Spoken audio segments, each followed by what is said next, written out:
I'd like to welcome you to the David Shove Midstream Reading Series for February 2024. My name is Paul Mattis. I'm one of the hosts. This is the first time that I'm an actual host. I've been a fill-in host. But this is real. Yay!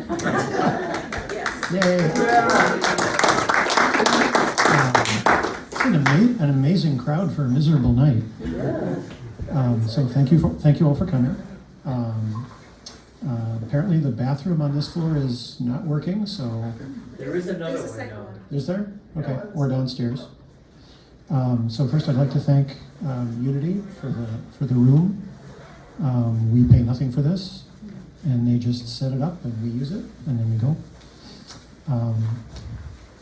So I'll get started. One of the privileges of being a host is I get to read my own stuff, and you have to listen. This is called You Owe Us.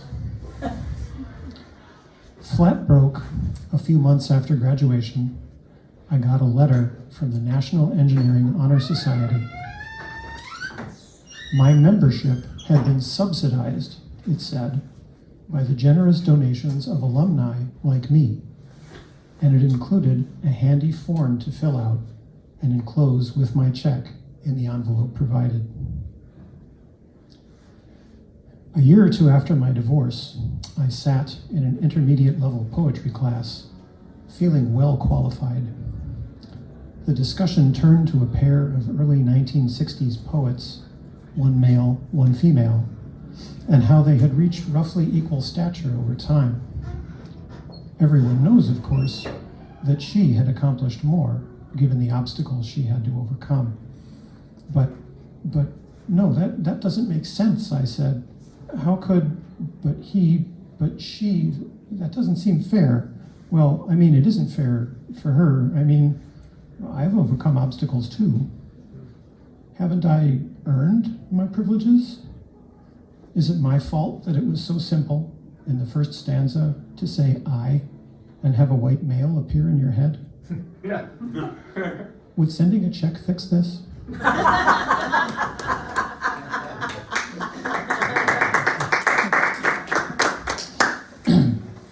Our first reader is Francine Conley. Yay! As a performance artist, Francine has written, produced, performed, and toured a number of multimedia collaborative productions. She has a full-length collection of poems, What Sweetness from Salt, by Finishing Line Press, a chapbook of poems, How Dumb the Stars, Parallel Press, as well as individual poems published. She was one of 6 founding members of the Franco-American touring theater company Le Théâtre de la Chantal Verte. She teaches literature and writing at St. Catherine University. Welcome, welcome, Francine.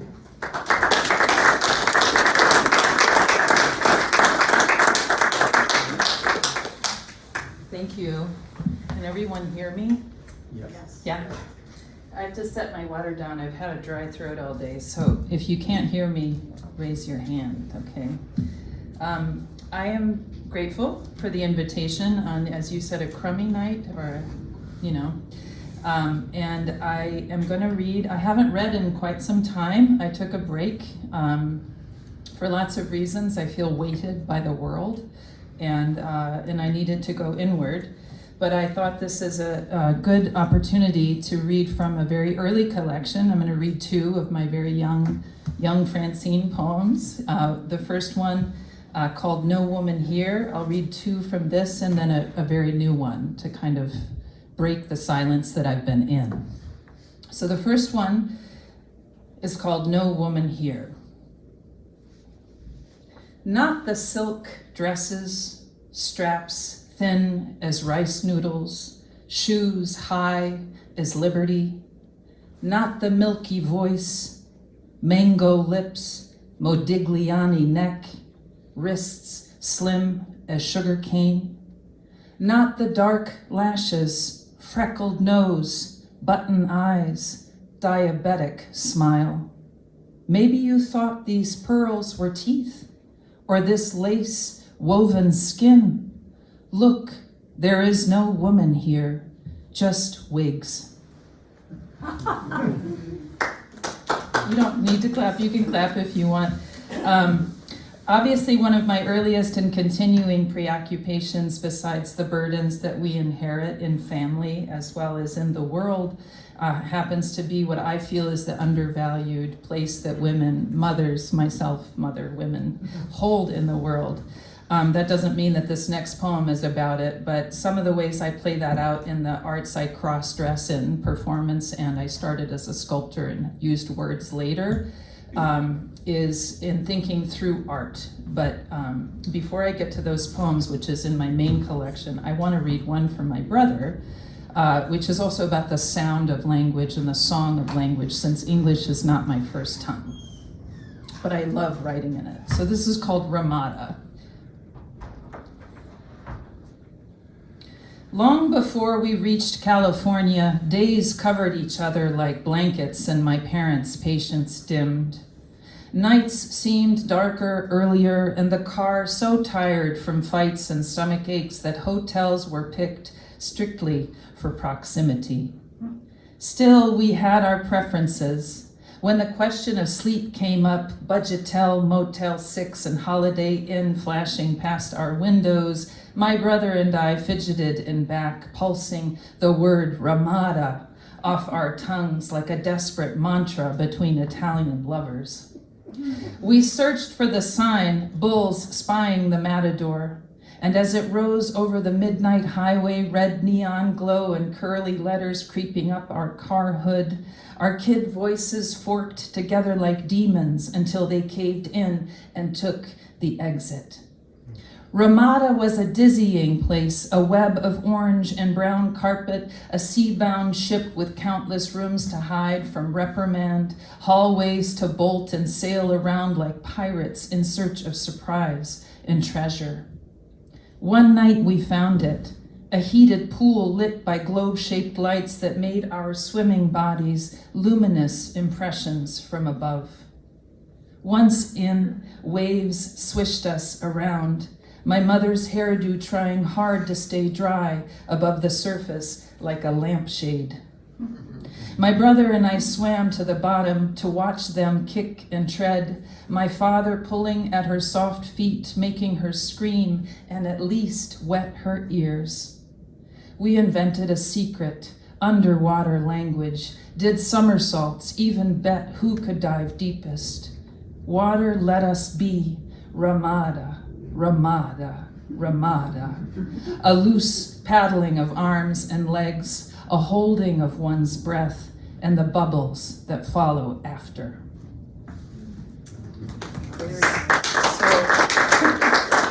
Those are from my very early collection, How Dumb the Stars, back when I wrote short poems. And then as all of us mature, I prefer to say, though Heinz said we get old, but as we age, we get more nuanced and the world is less reductive and more complex. And so in this book, I get into longer poems. And also, I don't know if you all know what an ekphrastic poem is, but if you don't, it's when you look at a piece of art like a painting and you write into or through that piece of art. So many of the poems in this collection do that, and I am fascinated by the conversation that I can have with art so that it's not just about my own narrative. That means this first one, if you know Diego Velázquez, and if you don't, I recommend looking up this painting. It's called An Old Woman Cooking Eggs. That's the title of the poem. And I wanted to read a few from this collection to kind of give you an idea of how I work through that narrative with pictures. An old woman cooking eggs. What is she waiting for? A wooden spoon rests in her lean hand, an uncracked egg cradled in the other. In the terracotta bowl, 2 yellow yolks glint like cat's eyes. She looks at the boy who glanced at her before his attention strayed. What has he done? Palpable shadows swallow the unsaid, their faces lit by an unseen fire, a glow angled such that the burning must be me. What would he tell me if I asked? He chokes a flask of wine in one hand, but adores an orange gourd in his other imagined desire. The silence he wears is mine, thick, furrowed brow. I want to kiss his lips stained pink underneath. And what to do with the rest? A leaning brass pot, porcelain bowl squeezed between. A bright knife sharpened to cut a red onion I missed there, waiting to be noticed. Tufted roots, knots to its head, so focused and fused, it is every lover I've ignored. I go back again. Have I dreamed the onion there? It's not the boy I need to taste, but the onion's living purple skin until my lips, like memory, are stung alive. So that is Diego Velázquez, who we saw that painting when I was lucky to spend time overseas.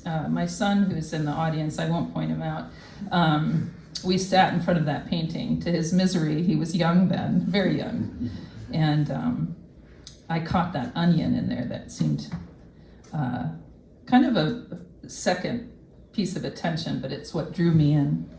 So I'm going to read one more that is not about mothers. It's a story, and as I said, French is my first language, and there's much that I've done with French since learning it, like studying literature, etc. So this has some mentions. The first one is the title, Remembrance of Things Past, which is a long collection by Proust. And there may be one or two, no, there's no French in here, so nothing to be afraid of. Okay, so this is Remembrance of Things Past. The night Ben and I packed poems and rode to a cherry orchard lit under a stormy summer sky.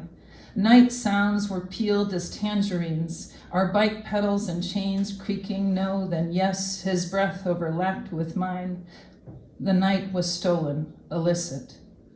Laughing, we fell into a nook enclosed by cherry trees blossoming pink as the nipples Ben's wife gave to her suckling twins at home. I told him about Simone de Beauvoir, who, in an interview about love and her relationship to Sartre, neither believed in marriage, said, "Absence is reliable." It's the outcome of every encounter, like birth gives life and a promise of death. Love is the creation of absence. It starts as soon as we split from the mother, and we spend our lives looking for her return in the shape of someone else.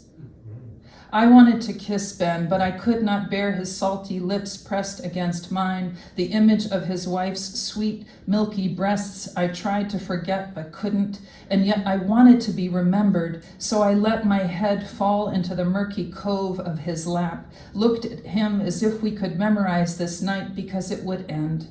Not to be remembered for what it was, like the tiny white scars speckled around his face weren't really scars, but stars far beyond his head, punctured into the sky.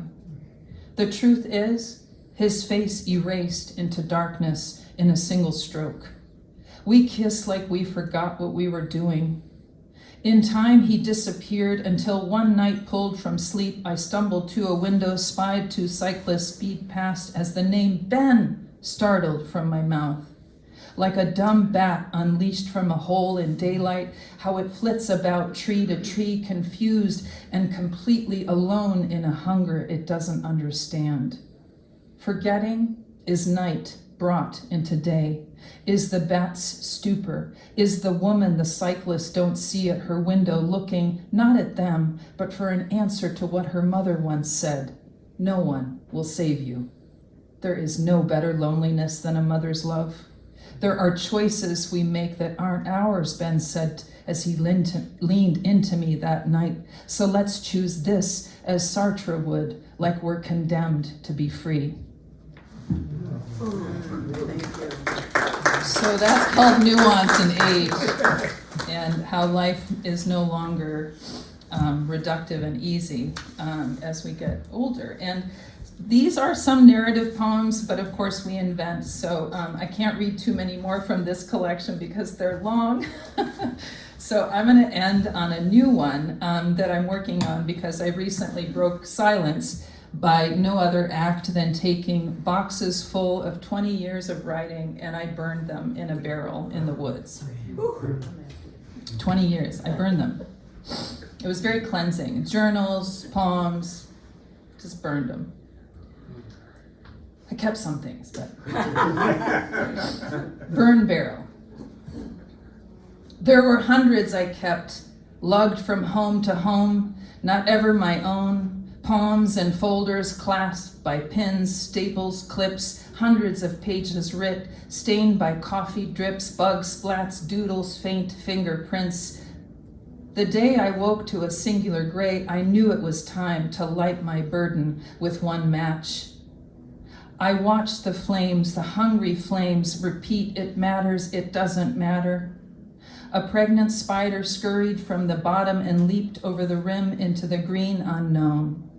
She lived. Who was I then? So many words, so much smoke. Who am I now but a plume rising from a barrel hidden a forest far from any audience, enveloped by smells of ink, incense, our past, this obscure transient fog of years. A soft wind comes and a clearing, enough to see across the lake two swans, wings broad, land to a skid and still themselves on water before they transform, folding every outstretched aspect of themselves inward. And then they go on, floating forever like the past and present toward each other. Thanks for listening, everyone. I appreciate it.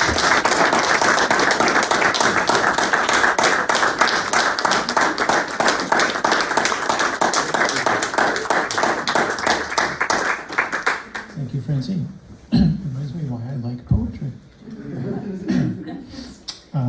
Tom Cassidy has been active in correspondence art as music master, stand-up poetry, and visual poetry projects since 1973. He co-founded the Portland, Oregon performance troupe The Impossibilists and hosted open mics for 25 years. Currently on the boards of Rain Taxi Review of Books and Cheap Theater, he was previously on the boards of Patrick's Cabaret and MTN. Internal Rhyme, his third book, published by Luna Bisante Prads, is an anthology of the 100-plus tosspot newsletters, quote-unquote, he cranked out on his employer's copier between 1997 and 2007. Tom Cassidy.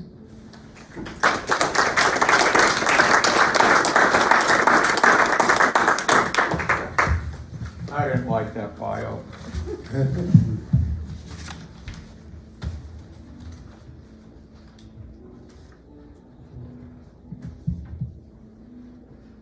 Bills and junk mail, the book I read on the plane, a magazine to finish later, luggage.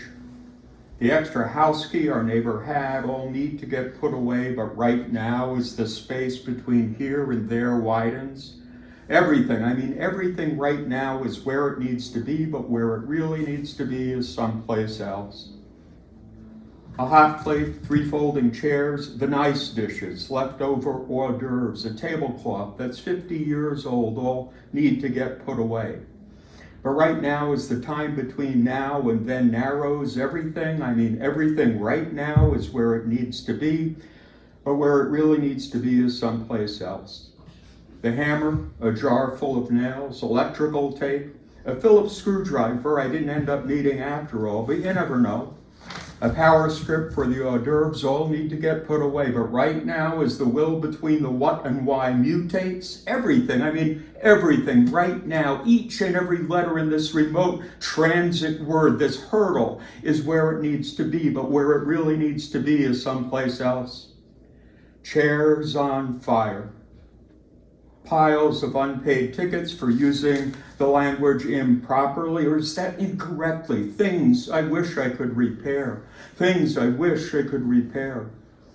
The albatross on the porch, that poster of reminders for better daily living that's written very poorly by someone who is a better person than I am, all need to get put away.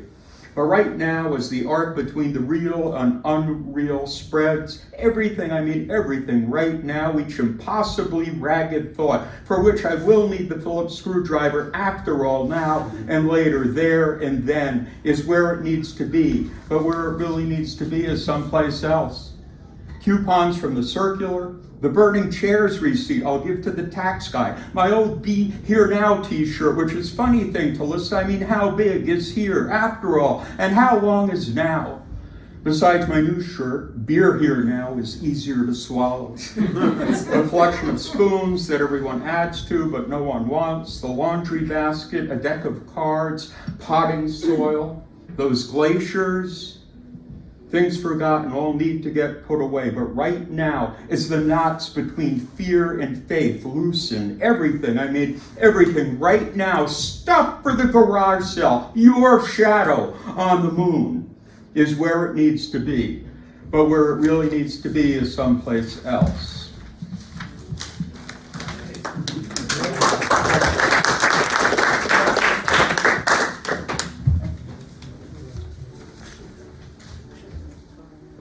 I grew up in Clifton, New Jersey. I guess I was about 8 years old when this happened. And like the previous poem, it's all true. It's called Big Nick. At the A&P, the baseball cards are 5 cents a pack, 6 packs for a quarter, and you pick them up by the customer service and coffee grinding window, usually staffed by Big Nick, who wanders over from produce before he can slap the bell. When I go to the A&P with my mom, Big Nick is all, "These apples came in this morning, Mrs. Cassidy," or "We have a special on the Idahos today," or when he's in an especially obnoxious mood, "Well, look, it's my favorite damn family," except Big Nick doesn't say damn. When my mom picks up a pack or two of baseball cards for me, which she always does, so I'll go shopping without complaining, Big Nick smiles and nods like he's my pal. He says something like, "Hey, if you're lucky, son, you'll get Roger Maris." To me, Big Nick is a very important adult, between 16 and 80 years old. He's a critical cog in a school documentary about how we get bananas in winter and why you shouldn't shove someone at the drinking fountain. Big Nick is as powerful as a doctor or a cowboy, all amber waves and big black shoes splattered with bits of spinach, and his apron, which looks like a modern painting or like Big Nick was helping out the butcher this morning, is as big as the movie screen on which my dad shows slides. Big Nick must own the A&P, at least some of it, to be able to feed himself, because if he doesn't, there's no way they're gonna let a guy like this be in charge of so much food. Once he said to my mom that I was growing so fast that he bet I was going to eat us out of house and home, and I thought, hell, he's probably eating A&P out of store and warehouse and farm and field. I don't like Big Nick, but I'd like to be like him someday, because he gets the baseball cards the second they come out, and he probably doesn't have to pay for them either. When I go to the A&P by myself, usually after school, to return soda bottles to get 2 or 3 packs of cards, Big Nick only grunts at me. He doesn't smile or nod. He doesn't tell me that the potatoes are on sale. He doesn't say maybe you'll get Roger Maris today. And granted, I don't care if the potatoes can peel themselves and whistle Dixie, but it sure would be nice if Big Nick could be just half as nice, a fourth as nice as he is when I'm with my mom. He doesn't hurry over to the customer service and coffee grinding window to help me. He takes his own sweet time. He straightens up a cucumber here, realigns some oranges there, all the while just daring me to ring that bell so he can legally kill me. He's not busy showing Mrs. Haywood how to select a cantaloupe, and he's not singing a lullaby to the radishes for crying out loud. He's just ignoring me as hard as he can while pretending to be on his way over. I smile at him and he says, "Watch your mouth, wise guy."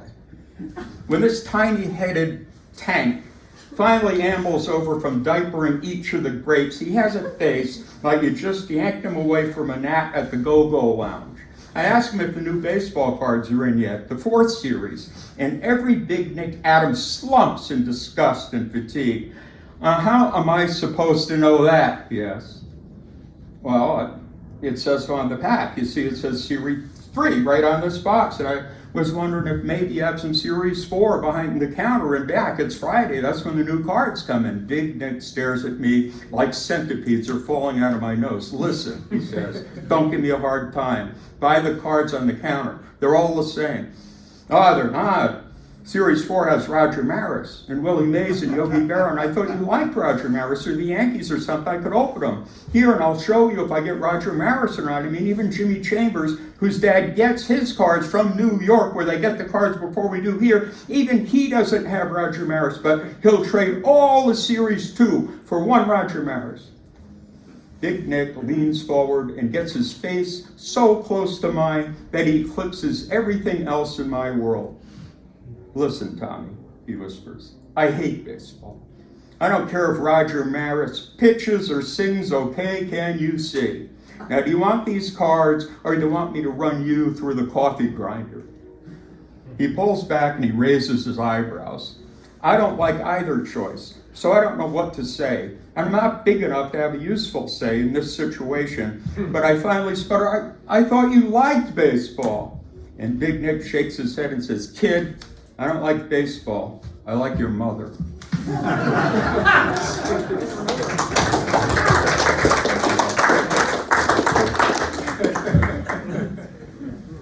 True story. Death in the afternoon.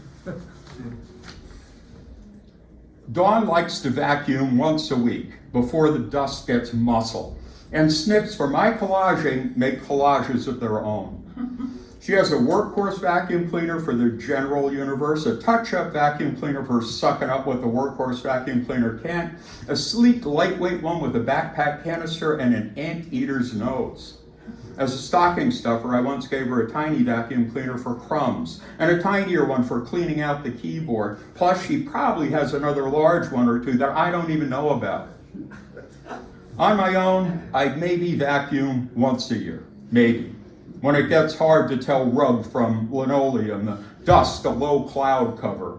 I'd use an old heavy noisy machine I'd find in the alley without attachments, which is great, they'd just confuse me. Once a year, something goes wrong with one of the vacuum cleaners, and Dawn leaps at the opportunity to shop for a replacement with greater maneuverability, maybe a headlight, an attachment that sorts out and collages snips of paper. She checks consumer reports, looks online, calls Maggie who shopped for her and got a new one just last month. Dawn tells me she's going to vacuum so I can work outside for a while if I want, or brace myself for the screaming rectangular foul mouth of order. I decide to walk the dog, who plows dirty slush with her nozzle looking for something she never seems to find. We get back home, where Dawn is fiddling with her futuristic anteater on the kitchen floor. She reattaches the crevice nozzle to put the power head motor, and she flips the switch on and off, but only the latter works. She removes the motor cover, checks the filter in the bag, and she looks at me and says, "It died." It was humming and sounded fine. Then she pauses and softly adds, "It stopped." That's a drag, I say, but at least it died doing something it loved. Dawn continues to disconnect, reconnect everything detachable until finally she stands up, shakes her head, turns around, and freezes for a second and turns back and kneels to grab the canister. She won't give up. She lifts it and shakes it, flips it upside down, like the movie scene where someone won't give up on someone who just drowned. Every effort to resuscitate fails until the others whisper, "He's gone," and they walk away. But Dawn won't accept that reality. A world without this proud machine. A world with dust and nooks and crannies. "Come on," she says, and pounds his chest again and again. You can say there's a word of the day and look for the word of the day online, but there is no word of the day. You could say that the word of the day is apocalypse, or be cute and say unknowable, but there is no word of the day.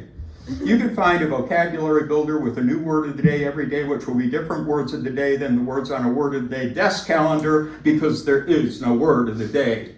You could sign up to receive word of the day notifications, as if there's an official word of the day headquarters with staff people arguing over whether or not corpulent should be a word of the day before beatific or salubrious, but there is no word of the day.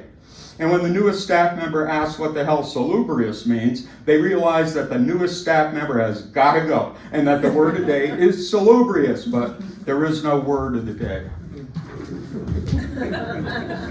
It's called Everything All Together Once More. My fingers always tap on an armrest or a blanket on a book I'll never read but like to carry. When I'm sitting still, they tap, and I think sometimes they're maybe typing what I'm thinking even now. Every now and then when I'm relaxing at a happy hour, not doing anything but trying to be happy, I'm told I'm always moving. I ask myself on my fingers anyway, what are you playing when you lightly drum on a desk or in a bar at 3 p.m.? While reading Field and Stream in the waiting room, my fingers send telegraphs and then they clench. The doctor says you have restless leg syndrome. I tell him, no, my legs are fine. He asks me, did they tingle? I tell him, it's my fingers. They always drum and tap. I can stop them when I notice them, but when I look away, they start again. Well, the doctor says you have restless arm syndrome. I tell him, no, my arms are fine. My hands are up to something, or just my fingers are. Peripheral neuropathy, he wonders. Kidney failure. Do you often wake up running? No, I say my legs are fine. And by the way, it's always been this way. They tapped away in school for 16 years. They drummed the rhythm to 10,000 meetings, maybe more. The doctor looks confused. He tilts his head. They've never bothered you until now? I tell them, no, they don't bother me. I'm used to them, though they used to bother teachers long ago. So why did you come in, he asks. I tell him I'm a writer, I'm curious. I want to know what my fingers tap or drum or type. Maybe why they're never done with what they write. Let me get this straight, he says. You're a writer, and you're curious, but didn't want to write this or see someone about this until now that you're old? I'm happy that he understands. I never got around to it, I say. Always got distracted by clouds, by how she moved her fingers smoothly. And I'm not old, I add. I'm severely middle-aged. They ask me about allergies, the pills I take, who in my family died of what. The doctor says, sign this and we'll get started. When I come to, he's pulling off the final leech that's really anchored to the tip of my left thumb. We're nearly done, he says. My fingers hurt a bit. The tips of them ooze blood. The leeches barely wiggle in a bowl. The doctor says, I'll give you more details on Tuesday when the lab's all done with the leeches. But I can tell you that we siphoned out 1 million doodles, thousands of poems, ambitious novels, scores and plays, and billions of things you should have written. All right, one more.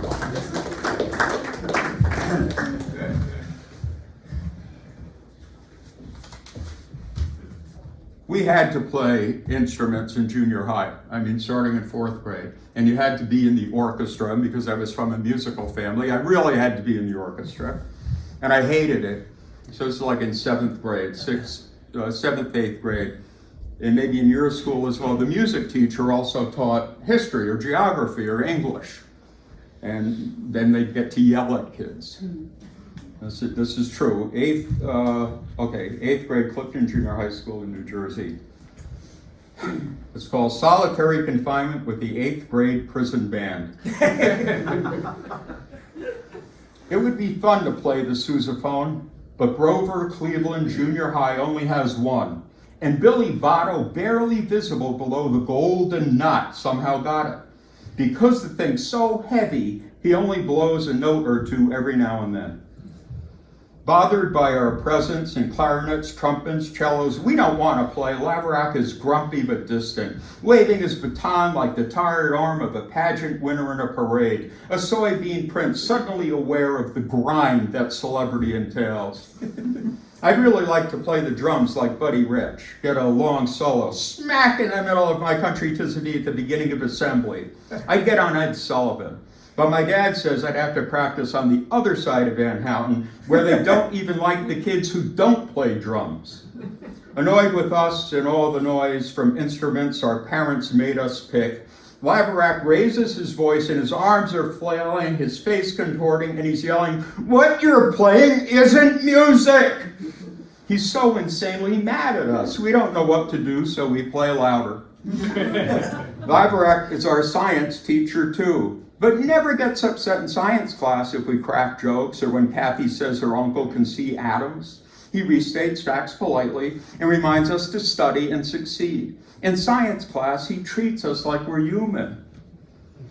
Attacked by our lack of talent and sheer disdain for Colonel Bogey, Laverack screams, "I can't take it anymore," and he hurls his baton. It hits the bell of Billy Botto's gigantic tuba, ricochets into an arrow that pierces Bobby Brown's bass drum.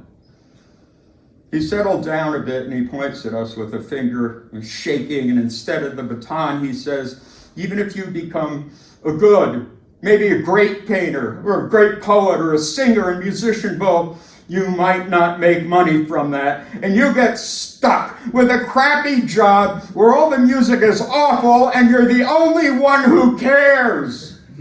Laverack leans forward, he sighs, straightens up, he shakes something out of him, and he says, "Okay, let's call it a day. Good work." Thank you.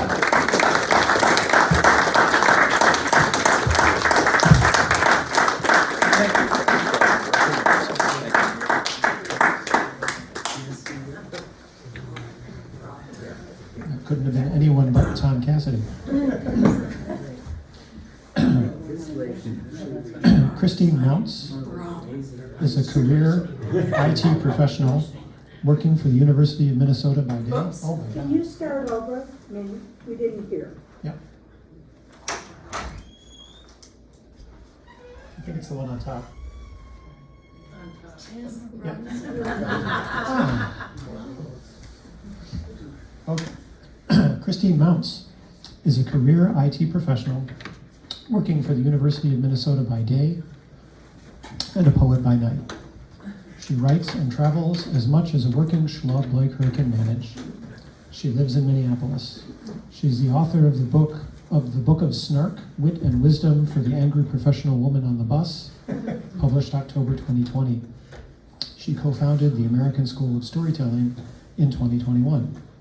She is a winner of the 2022 University of St. Thomas Environmental Injustice in Minnesota Makoche Storytelling Contest.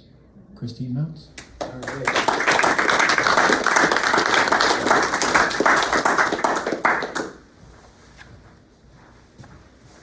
Well, that was quite an opener with the lights and everything. That's as close I'm going to get to fireworks. This is called What the Heart Does. Standing at the parking meter in the snow, when asked, "Can I have some money for food?" And you offer the only dollar in your wallet, and the coins drop with the cold clunk into the meter, and she asks, "Is this enough to buy something here?" At the restaurant you are parked in front of for breakfast, before the long road trip home, and you turn and say, "I don't know, we're not from here." And the street and the cafe are empty, except for the layer of fresh snow and her red swollen hands. And she asks, "Can I eat with you? Please, I haven't eaten since yesterday." You pause to assess this barely not a child future sex trafficked junkie, and you open the door to the cafe, and the bell clanks on the glass in welcome under the curling nostril of the waitress and the silent blessing of the busboy, and you buy this child, desperately seeking sobriety and freedom from her wrecked and dead family, 2 meals worth that she soaks in syrup, which tells you all you need to know about her addiction, but she offers it anyway. "I don't drink anymore, only meth, fentanyl, heroin." She fades out in longing for that last one, and that last night she spent on the streets to avoid someone who wanted to hurt her at the homeless shelter, though she has an aunt in town and she has to go to detox before she can get into rehab. And you finish your meal and tell her that we are leaving, but she should stay and finish her breakfast because it's paid for. But she knows she's not wanted there and boxes her food and moves to the counter where she is surrounded by the staff and gets ready to plead her case yet again as the cafe door shuts behind us and we get in our car and go home. So, that is also true. That is Duluth. I am Christine Mounts. That was a little bit of a palate cleanser from Tom Cassidy. When I found out I was reading after Tom, I'm like, okay, I followed Mike Finley. Tom's got nothing on that. Okay. So I just wanted to give you a little contrast in poetry. I am here because Paul invited me, and thank you. You saw me at Barbaric Yap, which is like mind-blowing because that ended in 2019. I'm like, what the hell? But it's been like a Barbaric Yap reunion, which has been fun. I missed that reading. It was a great open mic reading here in St. Paul. This one's called Holiday. And also a warn, just a promise. I start heavy and I get lighter, so there'll be some laughs later. Okay. Holiday. I push the glass of the gas station door. A sign reads, closing at 10 p.m. due to security. Wet floor from whatever leaking, fan and rags under the rack of Twinkies and potato chips. No one browsing the beef jerky. No one lurking, staring into space, waiting for the ATM. Not like that Christmas Eve, when the woman with too much plastic surgery and makeup lingered too long by the slushy machine, while two men in a green Jeep pulled up, got out, threw a beat-up Schwinn into the street and drove away. She waited until they were gone before she went out and picked up her bike. Peace on earth, goodwill to woman. I drew out money to lose, trying my luck on the lottery, as if the $20 in my hand was not the surest myth I know, until society collapses and coffee cans stuffed with bills cannot buy a loaf of bread. The signs of desperation are subtle, but I see them more often and worry.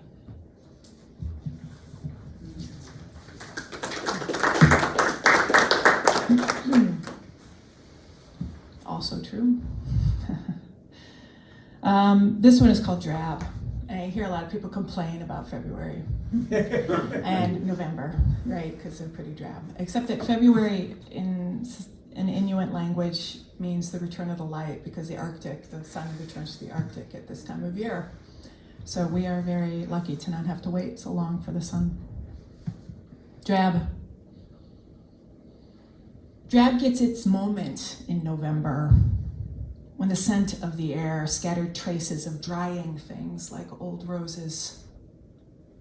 No more saturation of red and green, only undyed homespun wool, stalks waving at the patient eye, the calming moments before deep sleep under the gray sheet of sky. Must there always be growth? Can we not pause to reflect on what has passed and what remains?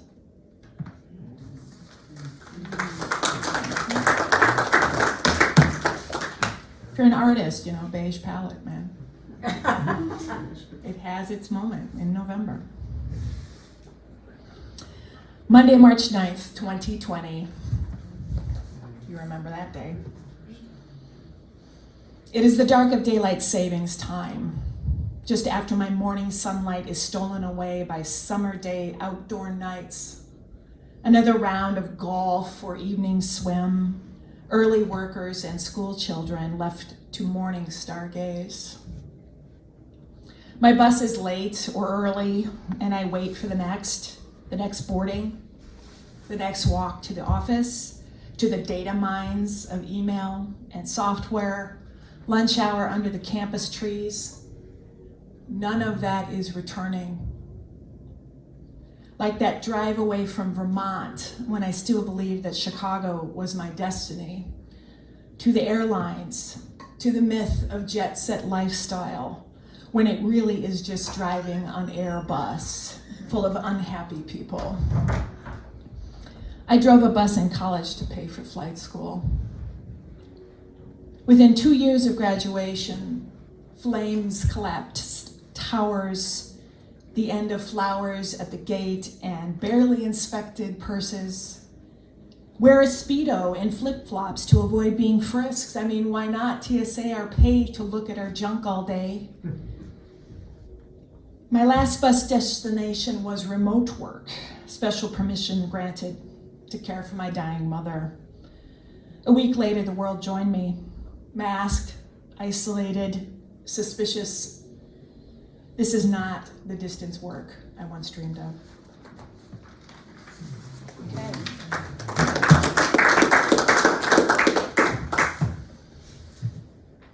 So I'm one of the angry poets, if you couldn't tell.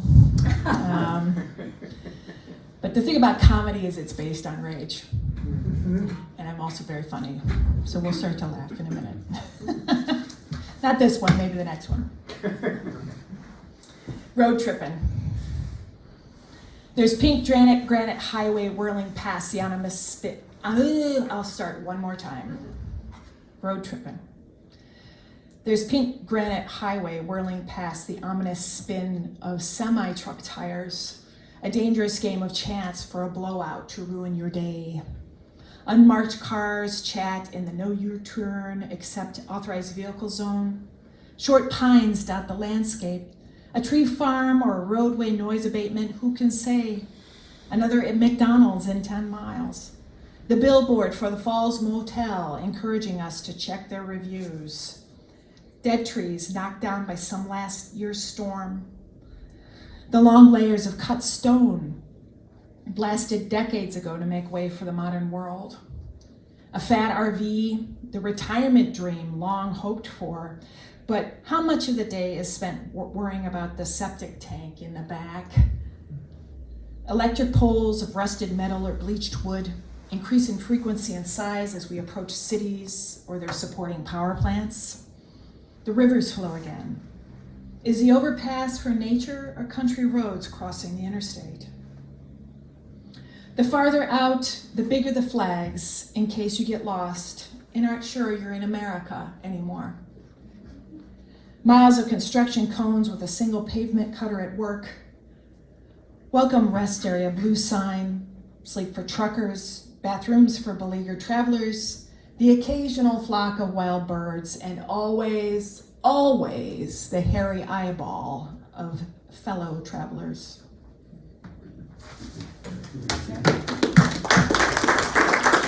There are many road trips to go to storytelling events with Lauren Nemi. This one, I'm in a writers group with Wendy Brown Baez, and she had a prompt that said, we're going to do free association. So this one is how my brain works, just fair warning. Maybe a nod to Tom Cassidy. Free association. Why are there plastic bags in the recycling bins? What effect do 800 million illiterate people have on the world? What does it say about humanity that most of them are women? How much of the economy is driven by male ego?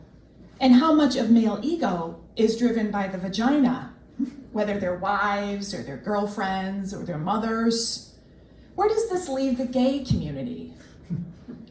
Why can't some people just leave the gay community alone? Is there community when there is violence not talked about? Is there a family if the members are afraid of each other? What is wrong with the child that doesn't cry when the cat dies? And is it the child's fault? When have we paid enough for our personality defects to satisfy social standards, our children, or God? How do birds' legs feel in the Canadian winter? How does the egg feel to the emperor penguin father in the months of night? Is it a deep sleep like the bandsaw snoring of a man who tied one on for Christmas? How can that be when December is summer in Antarctica? And for that matter, do Australians manufacture snow to please baby Jesus? Why are the marsupials of the outback beloved when North America's one, the only one, the opossum, is treated like a freakish rat? Is it because they eat poop when they're desperate? I mean, it's eating the poop, isn't it?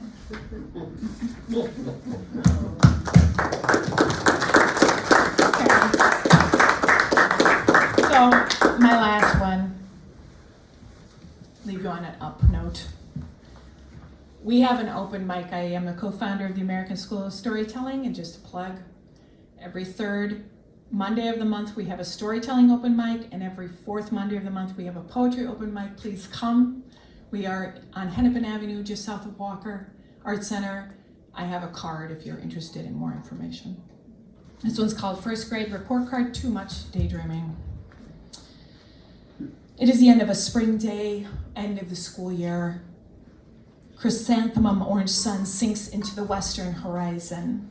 I have no idea where my parents are, why I'm standing here next to these large oaks at school, looking out past the dandelion fields. But what I understand in this moment, after all the years of travel blessed by my nomadic father, is possibility. Out there was freedom. Beyond the world of my youth. At that age, I was without an answer just yet, and how I was going to get to this other place was a journey far less starry than my eyes.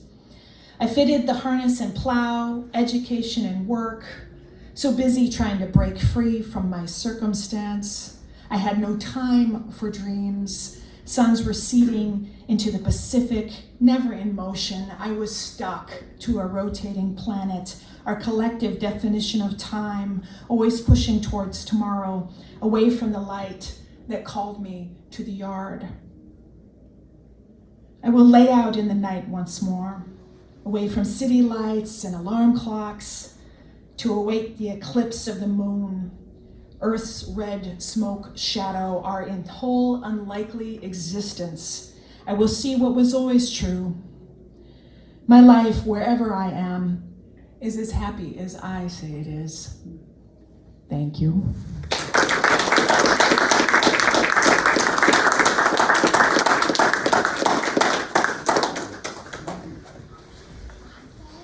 Thank you, Christine Mounts. So I'm going to pass around a sign-up sheet. If anybody wants to be on the Midstream mailing list, you'll get a grand total of 2 mailings a month announcing the next reading.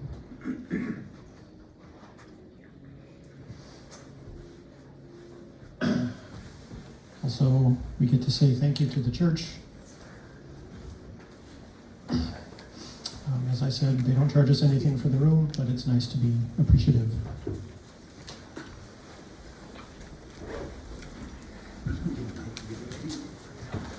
Okay.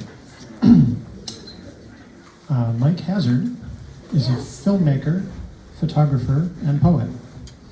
9 of his videos have been broadcast nationally on public media, more than 200 play on social media.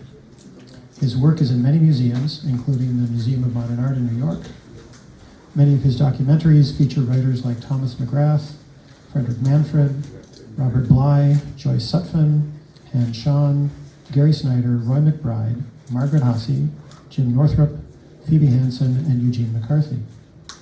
A collection of Hazard's poems about people, This World Is Not Altogether Bad, is published by Red Dragonfly Press.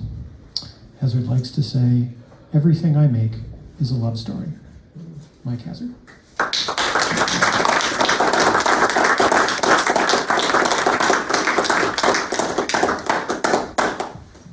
Thanks, Paul. I'm going to read 7 poems tonight, and they each contain mysteries, strangenesses, and things I can't explain. 7 small wonders of the world, 7 mysteries for Midstream. Here we go. First is called After Rain. The worms worked all night, writing long lines of crazy, unintelligible poetry in the street. Inebriates of spring, they dry out in the sun.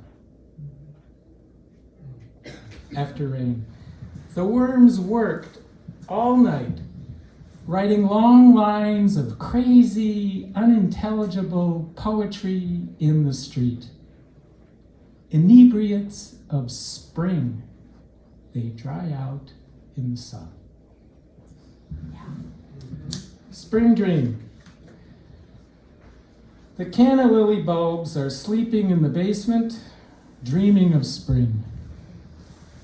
Is it crazy to see animals in plant forms? Biomorphic abstraction is a pleasure. How do you deal with the impossible?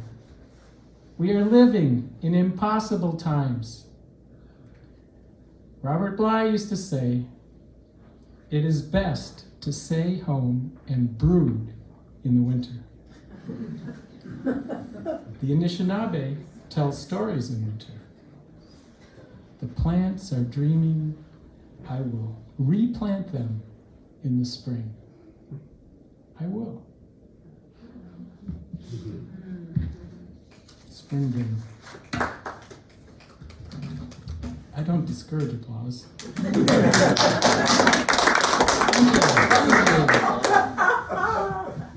This is called The Green Giant. As the jolly green giant of May Day, I join the Heart of the Beast parade on Lake Street.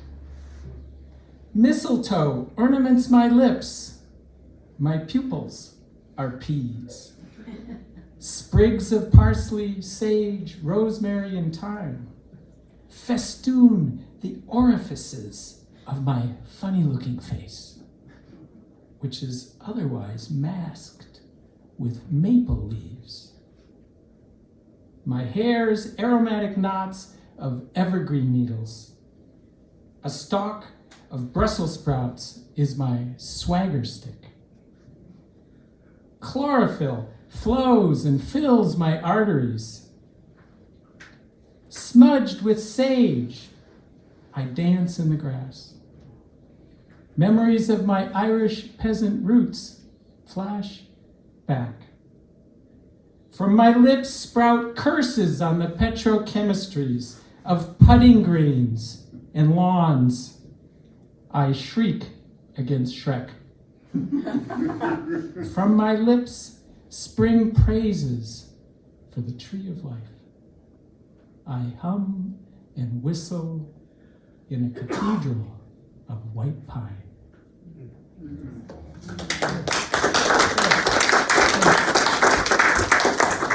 That's in the tradition of the Green Man, and also it's kind of a fantasy on Archibaldo, who made faces out of vegetables, and so. Mike, could you do the last line again? I lost The last two lines. Yeah, do that. From my lips spring praises for the tree of life. I hum and whistle in a cathedral of white pine. Burning Desire. This poem is about a man named Walter Brissett. I was making a film with Jim Northrup, and I asked Jim, as I always ask the subjects of films, who should I talk to help me learn who you are? And the first person he said was Walt Brissett. So I called Walt up on the phone. He was an Anishinaabe from Red Cliff. And he goes, "Oh, I'm Jim's evil twin. I'm identical. If you need any nude stunt scenes, I'm your man." Okay.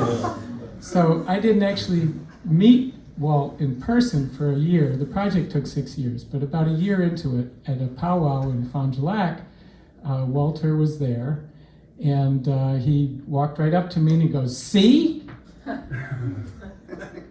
And of course, Walter didn't look anything like Jim Northrup. So this is a little poem about Walter. It's called Burning Desire.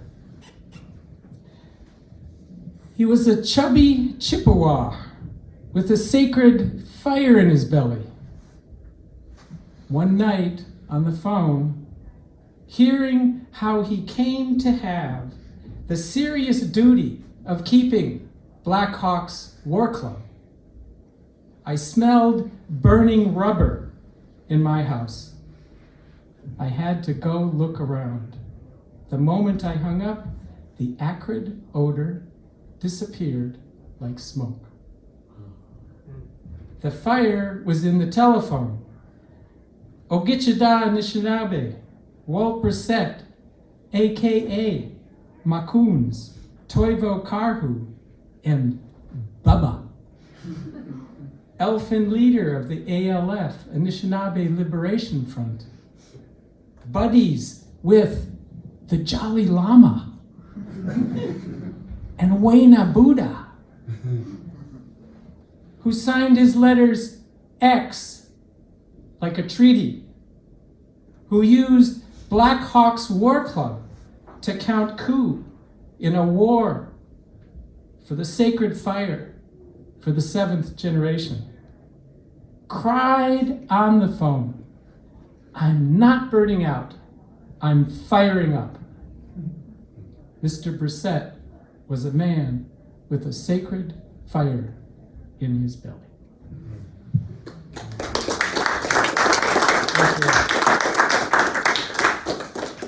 Thank you. A little sermon on the sun.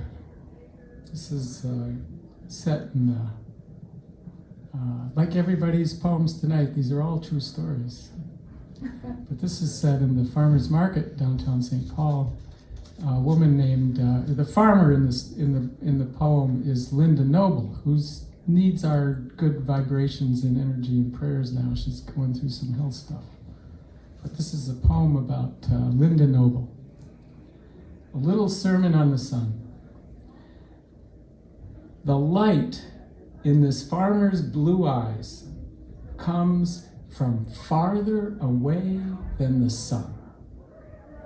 Facing her in the milling crowd, I step forward and pretend to click. Seeing my camera game, she beams, teased at how far off she was, expecting to hear something about the chores, how early she had to rise, and on a Sunday morning, when sleeping in might have been heaven, she says, "Kiss the Lord. I feel like I am being kissed by the Lord when the sun kisses me."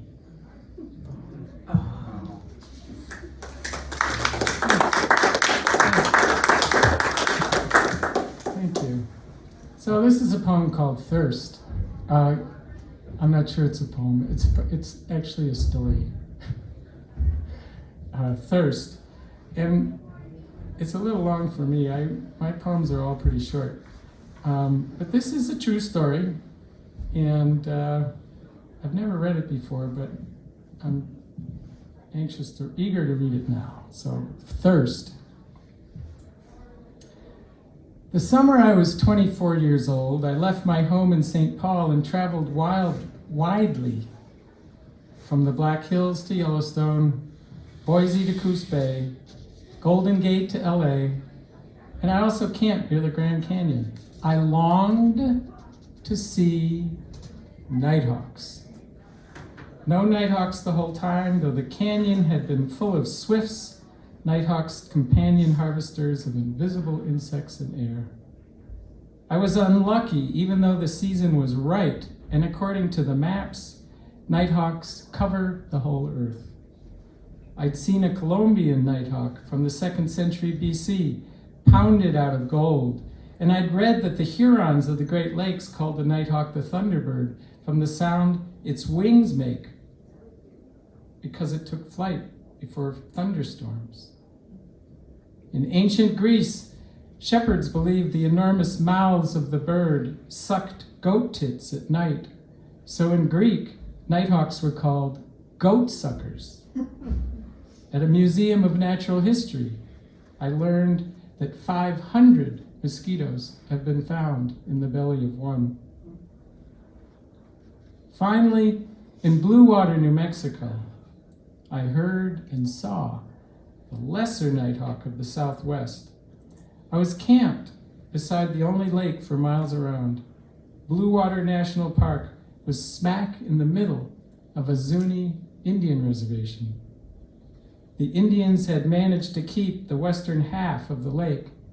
Boys divided the water in two. Everything for miles in all directions, just like a broadcast or a splash, was called Blue Water this or Blue Water that. At sunset, I was circled by the first nighthawk since I left home. This particular nighthawk in New Mexico flew over my head and called out. It disappeared against the butte on the other side of the lake, which was getting dark and filling with Zuni chants. I had no idea what was going on. Feeling like a foolish foreigner, I was restless and could not settle into sleep. The canvas flaps of my tent were still open, past midnight. I had a mosquito net vision of the stars, set buzzing by the speed my body had sped all day driving through the painted desert. I saw a suntan man about my age sit down next to our fire's coals, neck craned at the stars, naked and at ease. Clear as it seemed through the mosquito net. I couldn't believe my eyes, but what follows is true. To make sure the man and I would not remain total strangers when we had chanced to pass so close on earth, I stood and gingerly walked out of the tent.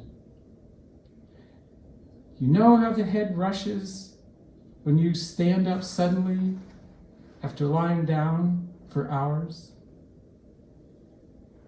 What if you find yourself naked outside, inside a beautiful bowl of stars? You learn the truth of the fact that anyone in ancient times who stayed up all night to watch the stars was called a wise one. This reveals itself to you. The man and I saw the same things in the stars. We recounted the thirsty animals pulling for the blue lake across centuries. We redivided the water into two, like a brain or the Red Sea. We parted as friends. I closed the tent flaps on the stars in memory. What happened existed in my heart and not at all. The next morning, on my way back to the interstate, the radio station caught Zuni voices singing Sunday morning songs to Jesus. I swear on the common nighthawk of the Southwest, the so-called lesser nighthawk, whose body is a mere 9.5 inches long, whose open-mouthed harvest of life, smaller than stars, is a desire as deep as space. I swear the thirst for mystery and water will always be.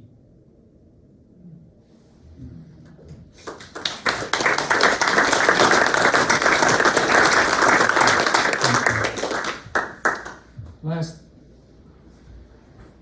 kind of story with a poem. This is called A White Bird Flew.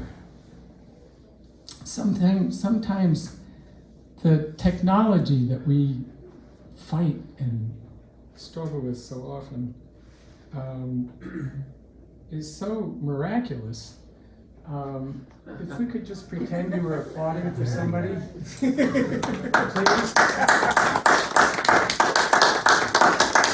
I think you could do better. Good, thank you. So I use this to send out a message to people, friends today, to just see who I could invite to come and who might come. And Kate came, and Marcia, and heard about it, and Tim, and Ron, and Jonathan. I just noticed Jonathan. And also Thomas McGrath. Where are you? There's Thomas McGrath, okay. And it's a kind of a miracle, this thing, you know, right? That it can make things happen, it can bring us together. And so I didn't tell Thomas, son of Thomas McGrath, who's the subject of this last story poem that I'm going to read, but I'm so glad that you're here. So this is called A White Bird Flew. The poet Thomas McGrath died on September 19, 1990. Tom was suffering at the end. I got to know Tom making a documentary about his life, the movie At the End of the World. When the film wrapped, I slipped out back of the TV station. A multitude of birds greeted me, and these words wrote themselves. The birds of paradise. Weird. Weird birds are everywhere. Birds with no names known to this bird-brained egghead who gets by faking bird calls. One bird I don't know the name of seems to be asking me a question. I imitate it, back and forth, like electricity, we buzz and pause. When so clear an eye cocks at me, I fancy I see an owl of Shangri-La, a cardinal of Eden, a canary of Nirvana, a crow of Utopia. A bluebird of happiness perches on the crown of the blue star Kachina. In a flight to free fancy, I glide like a ring-necked pheasant. I stick my neck out like a trumpeter swan. I keen like an eagle. I flock with all the birds of this whole flocking world. I fancy we want to look and see right into each other's eyes and learn by heart all the sacred songs of the birds of paradise.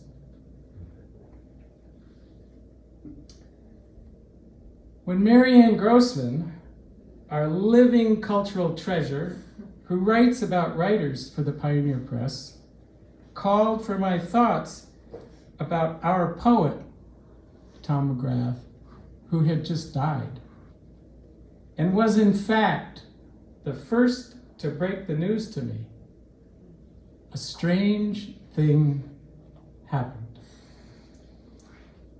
A white bird flew out of my mouth.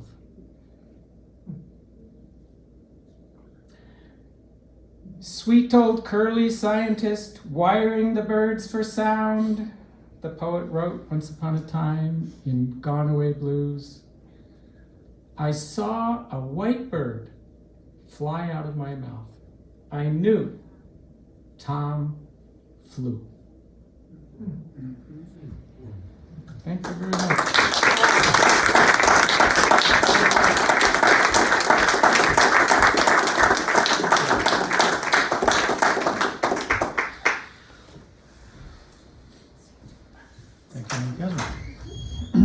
I'd like to get a round of applause for each of our poets, for Francine, for Cassidy,